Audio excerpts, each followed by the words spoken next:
And Pope Francis calls the disaster a disgrace. He spoke about the shipwreck during a Friday visit to Assisi in Italy. The Pope suggested the world doesn't care about those forced to flee poverty and hunger, who often take extreme risks for the chance at a better life. He called it a day of tears.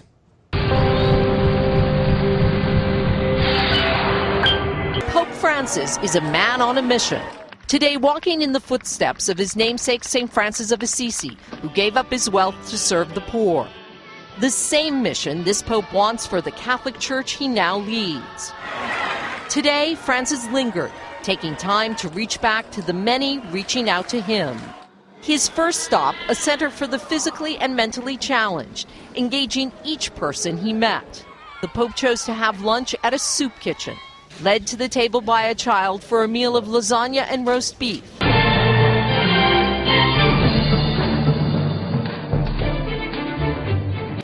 This is a pilgrimage for Francis. Assisi is the hometown of the saint whose name he adopted. It was St. Francis who renounced his family's wealth to devote his life to the poor. As he often does, he ignored his prepared speech today and spoke from the heart. Thursday's tragic accident off the coast of Italy is clearly still on the Pope's mind. More than 130 poor African migrants died when their boat caught fire and capsized. He told the crowd it is not acceptable to be Christians and ignore children who are hungry, people in slavery, and those desperate migrants who drowned.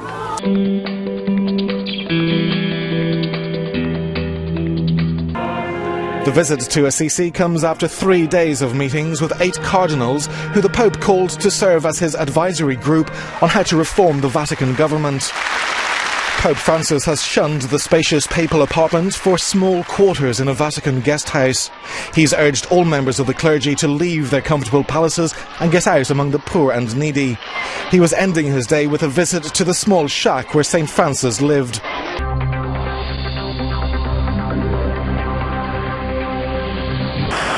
There's another metaphor in Assisi after a devastating earthquake here in 1997. Many of its structures, including the historic basilica, have had to be painstakingly restored. Now it is this Pope who hopes to rebuild the Roman Catholic organisation. It's seen its numbers shrink amid the cleric abuse scandal and perceived high-handedness in Vatican City. He started the Herculean task of shoring up its reputation.